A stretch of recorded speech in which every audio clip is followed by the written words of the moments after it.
Hi, amigos, and welcome back to the New Friends podcast. I am your host, Silvia Manuela, and if this is your first time listening, this isn't just a podcast. It's a celebration of our Portuguese roots and the stories that keep our culture alive. From the rich traditions of our ancestors to the laughter and love that bind our communities today. This is a space where we honor our heritage while connecting with new voices, sharing memories, and keeping the spirit of Portugal alive and thriving. Season 4 kicks off with incredible guests, heartfelt conversations, and of course, plenty of laughs. So pour yourself a cup of cafe or grab some pastéis de nata and let's dive in. Because every great connection starts with new friends.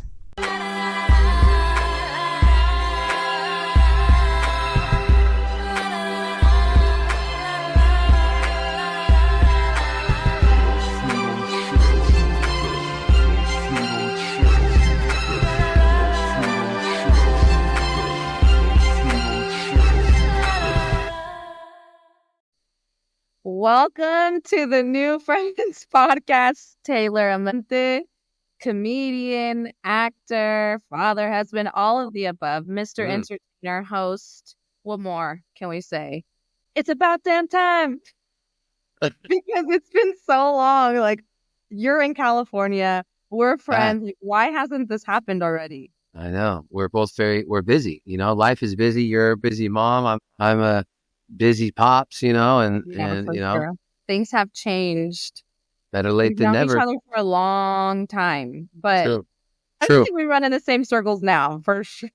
Yeah, absolutely. And by circles, you're talking about people who love their Portuguese, heritage. Yeah, who are out there and are willing to have a good time and make some memories, right? Yeah, for sure. That's right. So we're just always at Portuguese things now, so that's why we're running in the same circles. That's true. I was hiding for a little bit with my babies. Dude, I feel like I'm kind of semi in that mode right now. Besides doing the comedy shows, I feel like I do a lot less of the other extra, Portuguese events or festas or things like that. So you kind of have to, right? You know the deal. When you have a kid and you kind of have to pick and choose, and you got to distribute your time accordingly. And so I'm trying to figure out this balance. And yeah, and the cool thing about, I feel like our generation now, the dads are so involved, so much more involved than I feel like our dads growing up. So it's like you're seeing a lot of the dads take over on the babysitting duties. I know people hate when you say babysitter, but that's funny. Dudes definitely don't want to hear that, but I will agree. I think it was a different time, and as time goes on, perspectives and things change. I feel like now, maybe we have more of the time and less of the pressure. I think, and when I say that, we all have a lot of pressure, but I mean, our fathers immigrated to a whole nother country and took it upon themselves to be like, hey, I'm going there to start work and make a better life for us. My wife may or may not work, but I'm making this decision, so it's on me to make sure this happens. Our hardest decisions here, granted, it's a crazy competitive time and place, but think of these decisions and how to compare them. The pressure of that decision is holy crap. So I feel like they focused more on that and the grind, and they were more on, hey, the wife takes care of the baby and raises the kids and that sort of thing. The economy was very different. Yeah, it was different. I think now equality is a big thing, right? And so I think across the board with men and women, trying to make sure we're pulling, I try to make sure I'm pulling my weight as a dad. Yeah. Am I doing as much as my wife? No. When a baby is this age, they want their mama, and there's some things my wife can give to that little baby right now that dad can't right now. But in 6 months or a year, dad's going to be the guy. And right now, it's special because my daughter's kind of going through this awesome period where suddenly dad is really cool and she can laugh with dad and it's great. But let's be honest, it hasn't always been that way with dads, right? No, it hasn't. But I felt like in my first child too, I was just don't even touch him. I want to do everything. I feel like I got so territorial. I did it all. And he was like, all right. And it's true. I feel like dads have so much more grit in it when they're toddlers. They can really really get in it once Our it gets to time to that age. shine. And like, yeah, you can go to like Marshalls for hours and leave them. That's funny. Yeah, it definitely takes a lot of pressure off the mom because like my wife, she is like super. I always tell people this. My wife had been a nanny like once upon a time too. When she Yeah. was in school, etc. She's always really good with kids. Throughout our whole relationship, I always was like, damn, she's probably gonna be a killer mom. The minute Galilea showed up on planet Earth, my wife turned into this like Terminator 2, like super mom, like Yeah. it was like the most mind-blowing thing where I was like, wow, I think we're going to be all right. Like, Yeah. because as a dad, you're all scared. You're like, oh my God, it's going to be me, my wife, and this little baby after 2-3 days in the hospital. We're going home. Crazy. The way I saw my wife with her, I was like, I just need to be the vice president right now. She's going to be the president. I'm going to be the vice president. Yes. I just got to like, support. Like, she's Earth, I'm the moon. Good job, Taylor. I mean? You're doing a good job. I'm proud of you. I'm trying. You know what? Because you never know how much time you have left. And I want my daughter to hear stories about a dad who like wanted to be with her every day. You never know. God. Pulling the heartstrings. Hey. Late night. Literally, like everything that we've been going through in the community, you lost a good friend of yours too when we were in Pismo. Like you were going to put me in tears. That was such a hard gig for you. Oh, wow. Wow, we're cutting deep. Listen, we don't have to cut deep. My last episode was for that. But yeah, we've got this community has really suffered in the past couple months. You know what?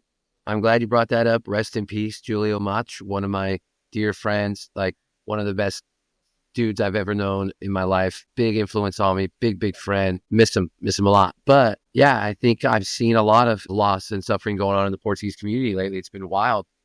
Everybody has been losing someone, and that's the how fragile life can be. It's like we forget. We get caught up in all this stuff, and sometimes it's bullshit, right? And even like with, we're not going to get into politics, but elections and sports teams and rivalries and family debates and different things where you do or say these silly things or petty things and you think these dumb things, but in reality, if something were to happen to somebody, that you care about on whatever level, tomorrow morning, inside you would be hurt. You would feel for them. You would feel for their family. You'd miss them. And you'd probably want to make sure you're always having positive interactions. So yeah, it's crazy to think that people are losing so many people. But that's what happens in a tight community, right? We all know each other. And so our ups and our downs are shared across the board. Yeah, for sure. Wild. That's been wild. Yeah, that's been wild. Yeah. So, how have you been holding up? Because I know obviously with, you've been through quite a bit as well. Yeah, it's really like, I talked about it a little bit in my last episode. Like as entertainers, we have to train ourselves to disassociate. Oh. So sometimes when we need to grieve, we can't yet. We have to like hold on. So like sometimes we're holding on to that moment and then all of a sudden it just comes out of nowhere and you're just like, it hits you so hard. So I had a couple of those moments because like for a while there, we were October, like Folklore Festival, Pismo, all these crazy things. And I like couldn't even process everything that happened. I did not think I was going to go to the hospital and see Abel, but also never see Rob again, who brought me to the hospital that day. Like that was crazy. So it's just been like tough to navigate because we're too young for this. I still feel like we're way too young to have like our friends pass away.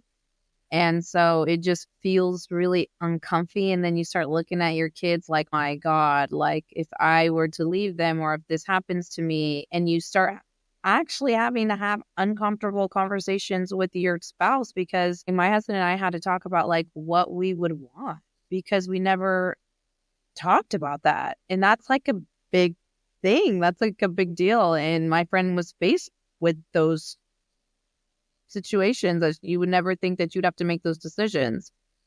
So we're just trying to navigate how to be there for our people and how to also give space and all the right moments and times. You never know. Everyone handles this differently. Two is like one guy the other day when we were in Pismo, it said it really well, is like we we hear about so much tragedy because our network is so vast, right? And it's weird. It's like you have to celebrate how tight and how big and connected of a network this Portuguese community really is when you really peel everything apart, right?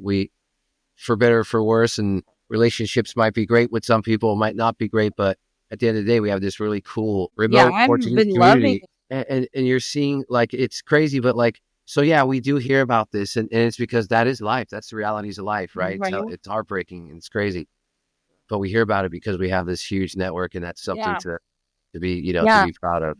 It's crazy. It's not. Didn't think that we were gonna go this direction, Taylor, but here I go. Let's spin it. Hey, let's spin it. And sorry, I spin this shit. Okay. So I keep shaking. And it's not from us. Tell me about how it was on the East Coast for the 20th year anniversary. Yeah, the Portuguese Kids, shout out, celebrated 20 years together in comedy. It was awesome, man. Jason Casimiro came back out, which was great. Such a great guy and character. That photo that, like, I feel like is an iconic photo of all of them. That guy, what's his name? The guy that the musician was there. Homemade. Yes. I was like, wait, who's that? Face was there, yeah. Yeah, he was there. He performed. He actually puts together some really cool acoustic renditions and musical renditions of classic songs, contemporary songs. He did a Portuguese Kids song as well. It was really cool. He's quite the character. Great guy. Yeah, he seems like it.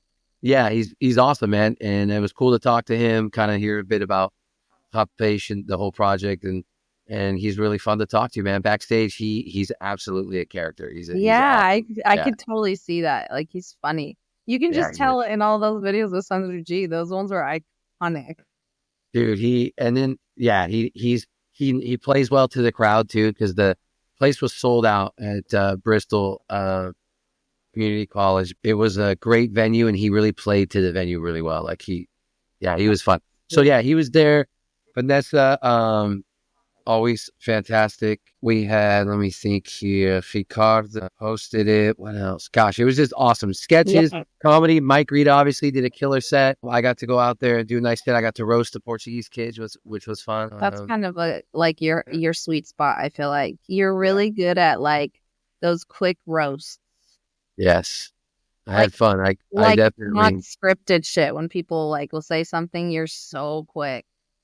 I got to roast the Portuguese kids because, doing comedy with these guys for 10 years, you get to learn a lot about these guys on the road. And so I let the people in on some insights, and yeah, man, it was fun. They had a good time. That's awesome. So 10 years means that ever since you started doing comedy, it's been with them. Yeah, so before when I was taking courses, my brother had told them they were looking for someone to do sound when they were coming to do a show in Santa Clara.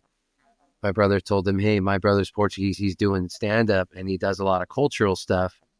Because they were like, oh, we might be looking for like an opener. And so, dude, like, yeah, they gave me a shot. And that day there was like 450 people, I think, in the house. Your first stand-up gig? Yeah. Well, for Portuguese, yes. Like, I'd already been on stage and competing in stuff through the courses that I was taking. So it was like I had stage time, but not like a full house stage. Most mainstream clubs or any type of training or classes you're taking, you're doing small underground stuff, 15, 20, 25 people, the other comics, et cetera, in the house. But to go out there, that was the first time I ever did a crowd like that. It was crazy, but it was a friendly crowd because it was a home crowd. So I will say that. But yeah, I went out there and I did my thing. And then when I came backstage, the Portuguese kids were like, dude, let's talk. And then I ended up jumping on a bunch of their shows in a row right out the gate. And then the rest is history, man. I know. I remember that time. Crazy. Like, fun. What? Taylor does comedy since when? Dude, you know what? It's been so fun, and it's been great. Like all the traveling, seeing all the different Portuguese communities all across the U.S. and across Canada, and then being able to do shows in the Azores and in my dad and mom's island. Like, that was bananas. And yeah, what do your parents say about, like, okay, first of all, congratulations on everything to do with the Portuguese Problem Show, because that was, like, I feel like a huge milestone in your guys' lives. Like, that's a big stamp. So cool. What was like your family's reaction to that? But the Portuguese Prom Show was a absolute blast and a blessing, and it was one of the most exciting experiences of my life. One of the most eye-opening as well, like learning all of the things that go into that, like all of the stuff, the travel, the takes, the crazy long days of filming. Like you learn a lot. You're such a versatile entertainer because your acting was so strong in Portuguese Problems. And then you do like, and I feel like acting and stand-up is so different from one another. Oh my God. They're very different. I would say, and then obviously doing the media and on-screen work for the Quakes, I always talk to people when they ask like what it was like. The first few days right out the gate when we were shooting, it was difficult for me because I'm normally like, oh, I've got this microphone and I'm on camera and I'm like, hey, ladies and gentlemen, I'm Taylor Amarante and blah, blah, blah, like focusing. Now I'm going into a setting where I've got to act normal, play characters and pretend the camera's not there when I've been looking at the camera for 7, 8, 9 years of my life. Host, yeah, you're looking straight into our soul. Yeah. I'm always like, looking directly at the camera. So to then not only not look at the camera, but just not, the camera's been my cue for a long time, Yeah. Yeah. So that was difficult. There's a funny story. Derek and I, we've never gotten to an argument in our life except twice, 2 disagreements. And one, these are actually so funny, but one was on the set of Portuguese Problems. And the other one was at the York Theatre in Vancouver, British Columbia. We'll get into that one. But the first one was Derek had given me some lines for this sketch we were filming in this home. I forgot what city, where we were. We filmed so many places. And he had changed the lines, but I hadn't gotten the new set of lines. So when I said the lines, they cut. He wasn't listening yet. They were like, oh, let's go do it again. I did it again. And then they cut. And then he came over and he's listening and I'm doing the lines. And then he's like, man, Taylor, like, just do the lines. And I'm like, dude, I'm saying the lines, man. He's like, you're not saying the lines. Like, it just turned into this hilarious thing out of nowhere. And then, like, we both looked at these papers. We figured out what was going on. But it was funny. We ended up laughing it off. The other time Derek and I got into a fight, or not a fight, but a disagreement, was at the York Theatre in Vancouver. Awesome theater. Cool Portuguese community too in Vancouver, but I was really feeling myself and the crowd, and it was a tight schedule and I went over my allotted time, and as a comic you don't do that, and I very rarely do that, I'll say, but I went over quite a bit and he had the wrong amount of time that I went over, but I still went over. We found that out quite a bit.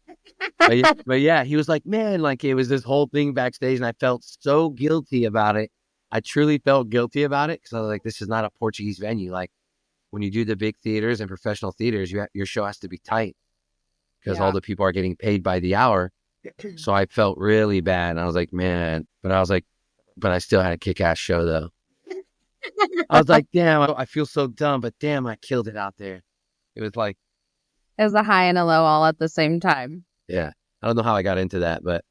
The Portuguese Problems project was unbelievable, but yeah, long days. I got to sneeze. Santinho. 3. Don't they say if you do 4, you die? I never do 3. They say something about 3. Whoa, you're gonna be rich. Hey, keep the cameras rolling now. I don't want something to happen. No, but it was so fun. But yeah, I've never had to recite the same lines so many times over and over. And like, it was wild. But the funnest part was all the improv that we got to do.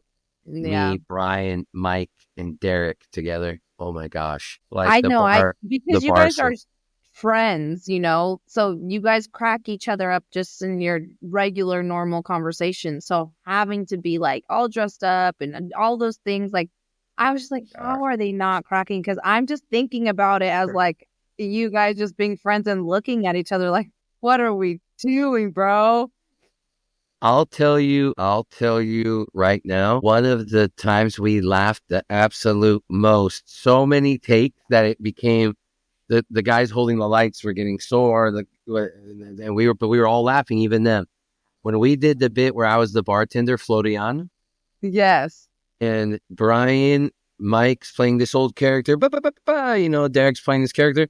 The amount of the riffs that we did and bullshit back and forth, and the liquor in those scenes are all real. Well, you know that bar, so you felt at home, I'm sure. Well, I felt comfortable. Yeah. But I'll say this, every time we retook a scene and people had to drink things, we were really taking those down. Of course you were. Man, the amount of laughing, like, there's certain times you can notice, like, man, these guys are having way too much fun. Were people in the bar watching you guys, or did you guys kick everybody out? Like locals and stuff? Yeah, because people just hang out. No. I think maybe one or two people might have came in it toward the end or something, but they keep it pretty tight because sound and the set, everything was very, very professionally done. Like, it was impressive. The set was crazy. Has any analytics come out from that? Like, do you know how many people tuned in? Like, you know what? We've heard a lot of things. I don't know exacts, and so I don't want to misrepresent anything, but I know we're still waiting to hear back final stuff, and I know it takes time, and everything in this business takes time. So, and different things are seasonal with television programming. So right now, I don't know much. I know that it's still running and it's still on the app and it's still being watched, which is cool. So yeah, that's all I got. I know. I think that's above my pay grade. Watched it. It's right. Yeah. Do you still go back and watch it? It's funny that you mentioned this. Somebody mentioned Portuguese. Oh yeah. I was in Fall River. I was in Portugalia. I don't know if you've been to Fall River. Have you? No, I would love to go, though. Anybody want to hire me for something? Portugalia is like the Portuguese superstore in America.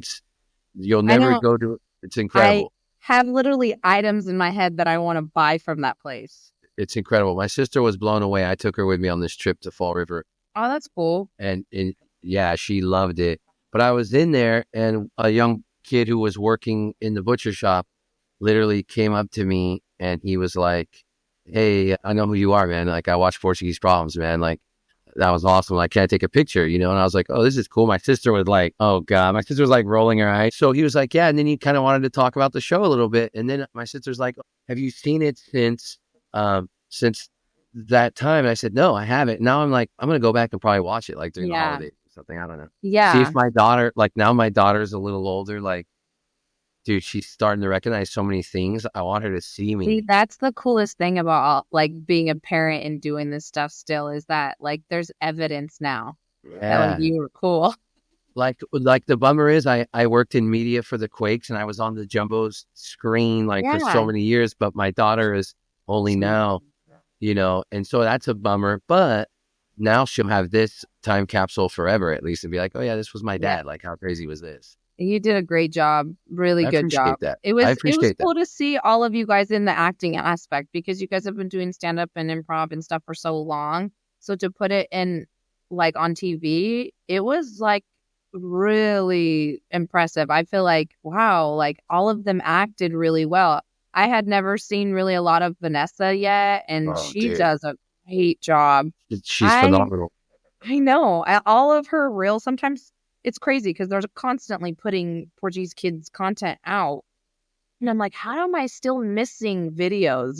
Because I feel like I'm following, I'm engaging. I should be on the algorithm, and they'll hit me sometimes. For me, the spicy food ones and stuff are oh my gosh, those get me. I am the bed's shaking. I'm trying to be quiet because I'm laughing so hard watching. Dude, they do. Their content is so good, and they're just great writers, and they're hilarious in their concepts. And if you ever get a chance and you're there in Fall River, their studio is so great and fun, and we've had a lot of good times there. But they've got this whiteboard with so many ideas and brainstorms, and it's fun to just shoot the shit out there with them and talk ideas and talk bits and material. We just they're doing a podcast, and so they're recording some episodes and things. So we just did one out there last weekend, and they're just so fun and creative, and so it's no surprise their content's so funny, it's just so relatable and so funny.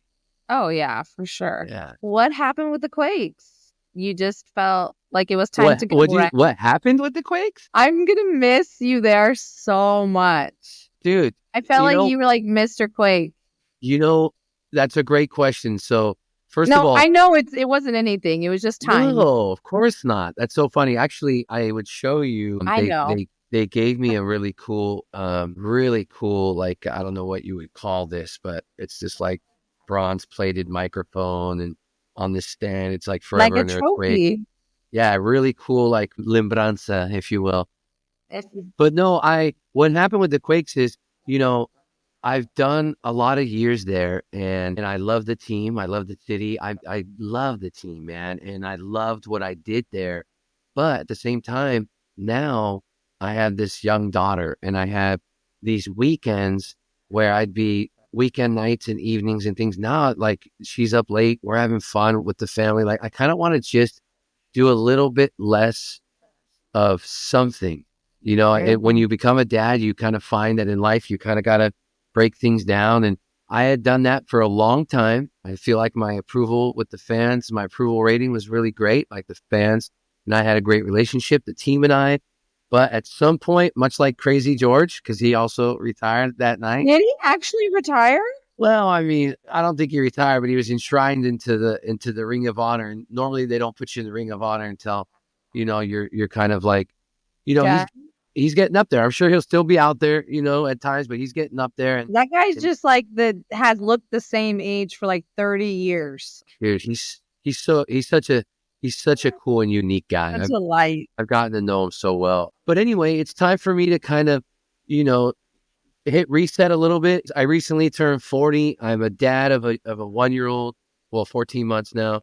And now I kind of want to like reinvent myself and my weekends and where I put time. And, I do like to do all these things, but now I have to do all these things, so now that gap becomes this priority. big. Yeah. But it was fun. It was great. I'll be a season ticket holder. I'll still be there at games. I may guest host from time to time, but it's time to also let like somebody who doesn't have gray hair, like, come in there and get the fans pumped up. You know what I mean? Yeah. Like, they don't want to hear from this guy for forever. Like, get someone new in there. Ronaldo's not saying that. Well, Ronaldo is much better at what he does than I am at what I do. So stop that. Well, I hope that we see you in the sports and soccer world at some capacity. I'm cooking something up. I'm cooking up something. You always are. The World Cup's around the corner. Let's put it that way. Yeah, I know. I love that. I love it. You think I'm letting that come to town without being a part of it somehow? I know. But it's kind of weird this year, right? It's like in different parts of America, right? It's not like at a certain place every game. No, so it could not be, because it's the biggest World Cup ever, the most teams ever. They have to spread it out because the infrastructure can't support all of those teams. Like, you have to spread it out. Plus, for dollars, sponsorship dollars, viewership dollars, attendance.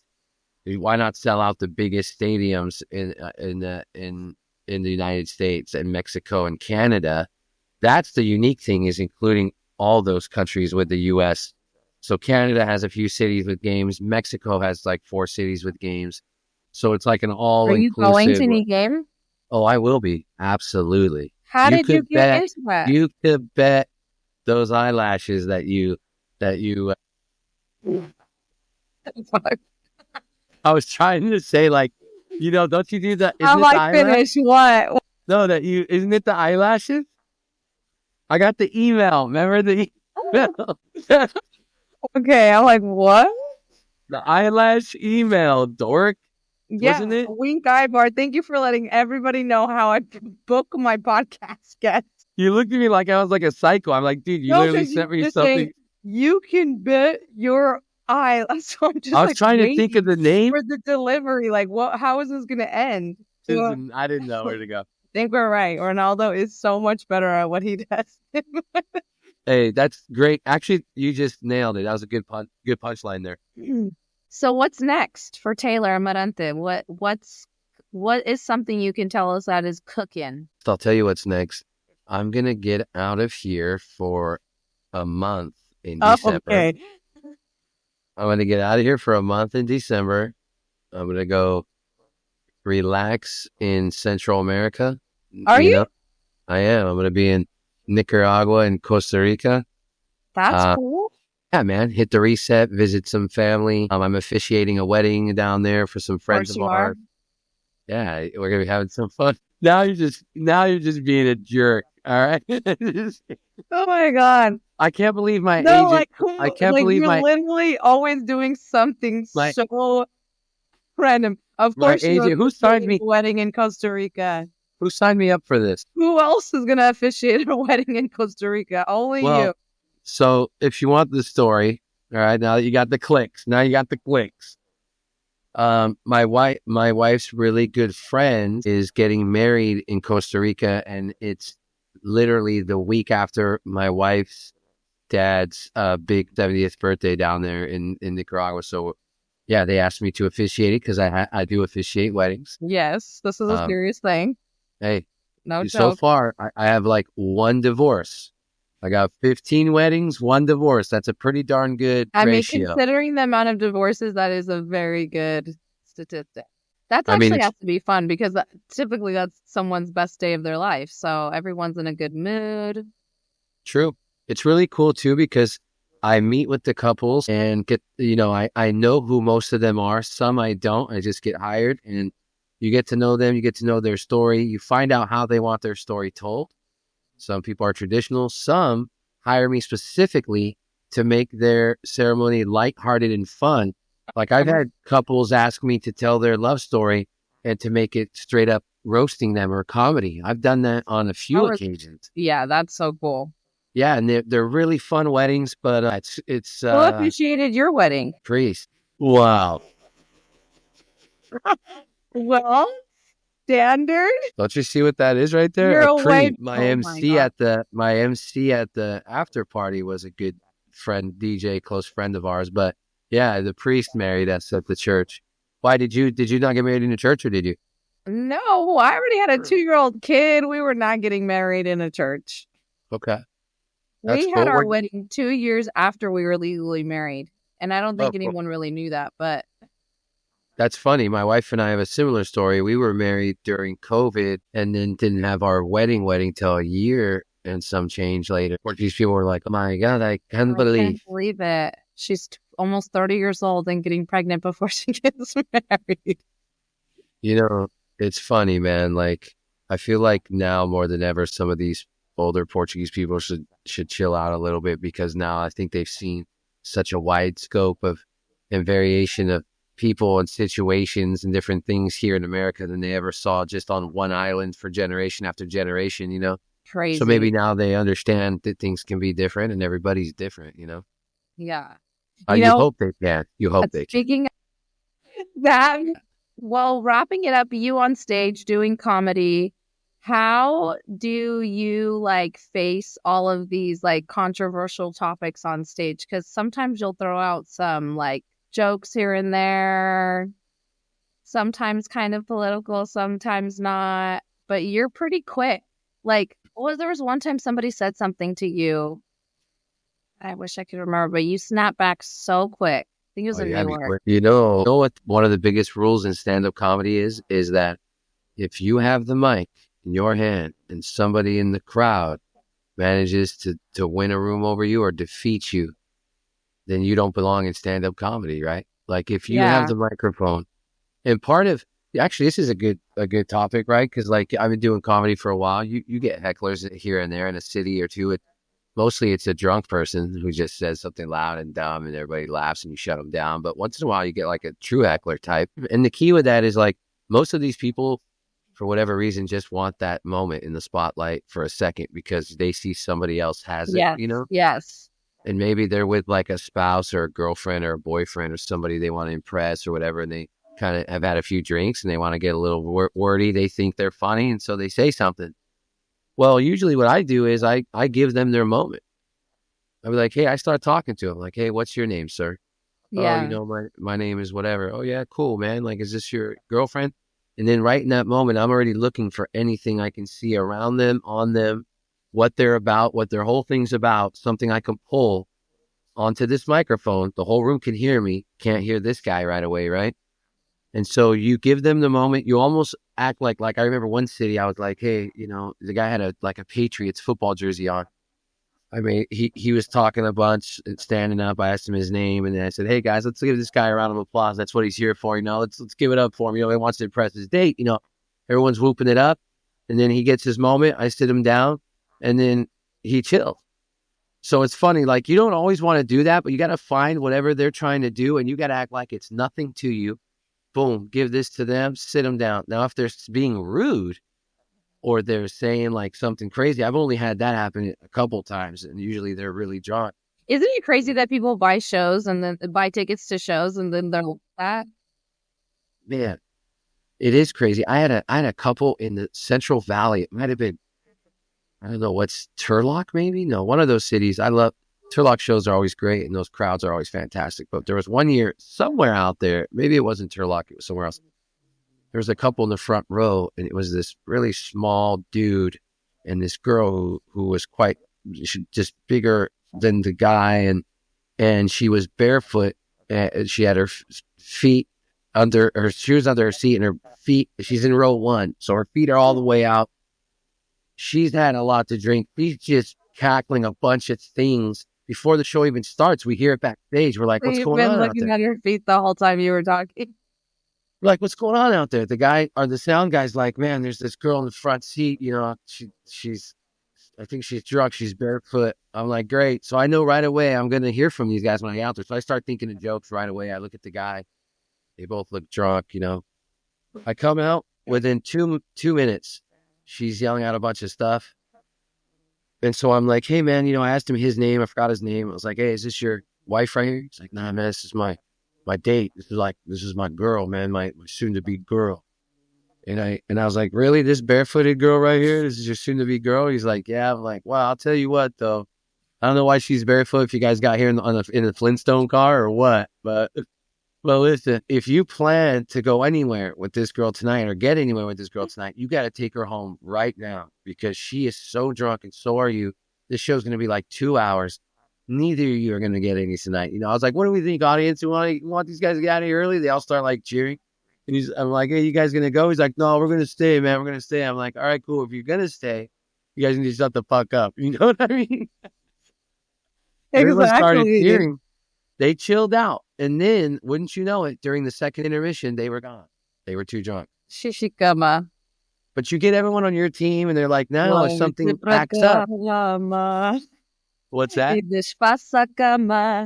Dude, he's at that. Oh my God, that's so crazy. But that has to be so much more fulfilling than just doing your regular bit, though, right? Like having moments like that has to be way more fun and way more of like, that was an awesome show. Yeah. Not saying that people should do that, but I'm just saying when you have moments like that and you could pull off a good comeback, that has to feel way better than like a polished set.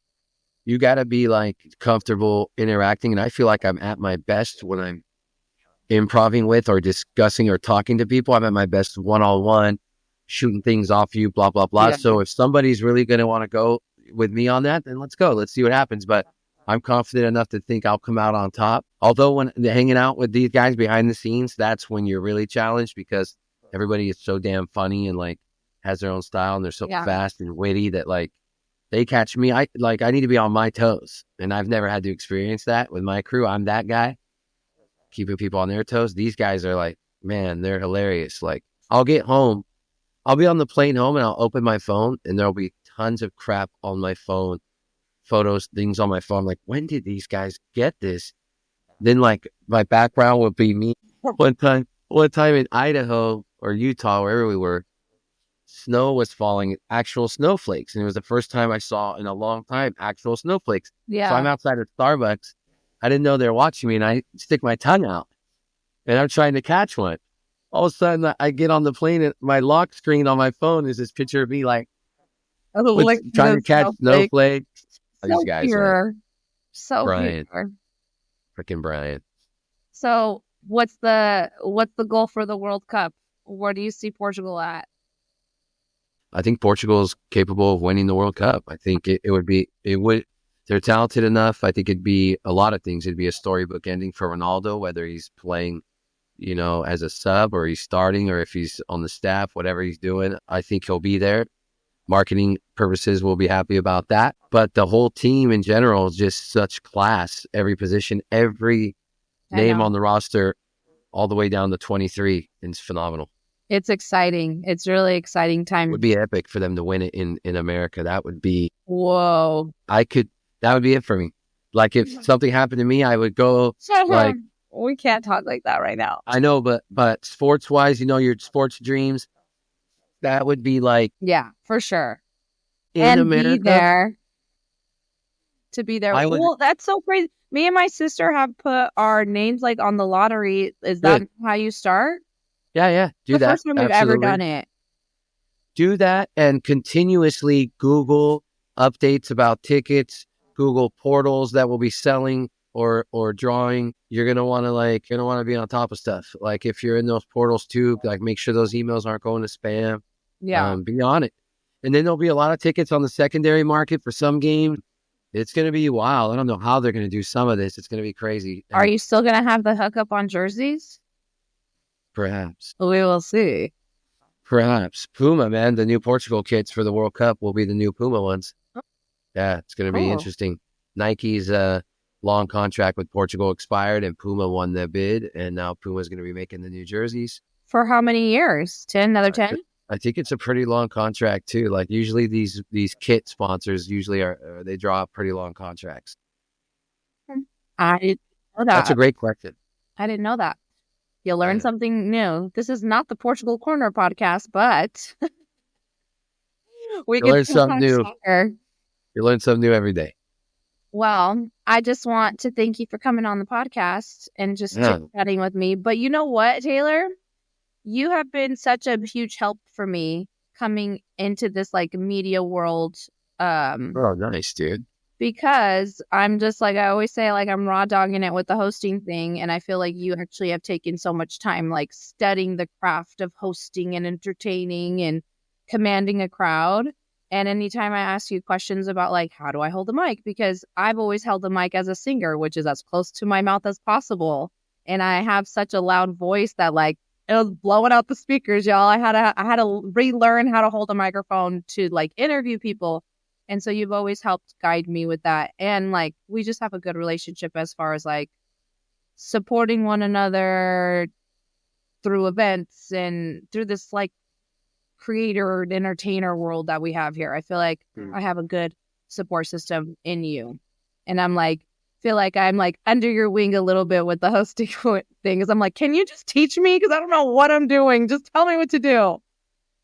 So I think you're doing, I appreciate those kind words. I think you're doing a phenomenal job. I think the way Pema's going has been great. Ever since you got there, I feel like it's even been taken to the next level. I do think everything that you guys are doing and getting involved in and broadcasting and streaming is like, so what our community needed. And it's great. And any way I can help with anything as far as hosting or advice or different things, but you really learn as you go. Yeah. And it's funny, like, one thing I did a lot of when I was first getting into doing stuff and interviewing and being on the mic, and which I've always just been comfortable speaking and, capturing people, and it's a talent, and you have it, and the way you work on it is just by doing it and continuing to do it and finding out what's comfortable for you. And sometimes it's as easy as watching, like I nerded out back in the day, and I did a lot on Twitter for sure.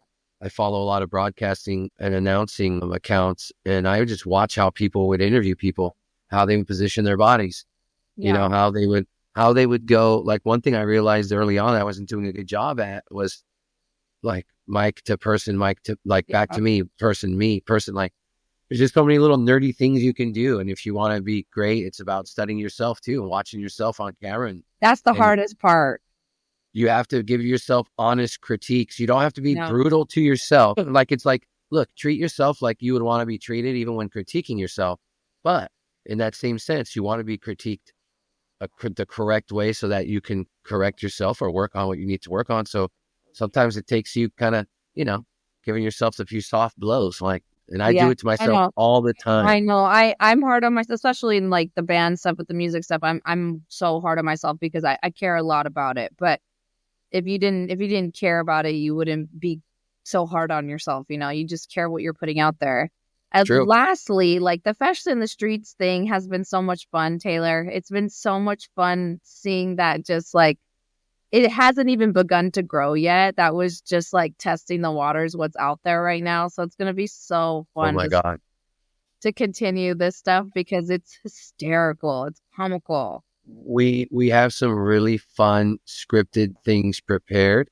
And once the festive season like picks back up too and different things become more available, we'll shoot a bunch. But there's some really funny content. And then we have like, I do have one funny one to drop, like a quick drop of that with a funny interview from Pismo. But dude, we had some audio issues and had to cut that way short. But yeah, Fashion in the Streets, it's fun. That's my comfort zone, the one-on-one interviews. Yeah. And the cool thing about that is I would be at these events anyway, the ones that I'm going to, well, it's most of them. So it's convenient. So it's not difficult on family time. And and I'm out there and it's a built-in set. All these people are at the festival and I want to go talk to them and have some fun and funny, enlightening conversations and play some games with them and see how much fun we can have out there. It's like, let's just do something positive and fun and, for the right reasons. Like just go and enjoy ourselves. Your delivery is awesome with these people. Like I've watched these clips over and over before because I want to laugh again. You're like, when your friend sends you a funny video, you're just like constantly hearing it over and over because you just want to laugh again. But there was some really like, especially the last guy, he took me out, man. That guy, dude, I almost had to call my lawyer. Where is he? I want to follow him. I wonder if he's even seen the video. Like he signed the waiver, so we put it up. He signed the waiver. I literally, when you hadn't posted it yet and you sent it to me, and I was on my way home and I hadn't like talked to you yet, but I just have this like feed of me, you, Nelson, and I'm like listening to it and I'm in it and I'm like, I'm going to have to call Taylor and be like, I think it's a little too racist. I think we're going to have to cut like some of this out. But then the way that you did, again, this is your talent, the way that you tied it all together, I was like, yes, everything could stay. Everything could stay. It was so good. Yeah. Yeah.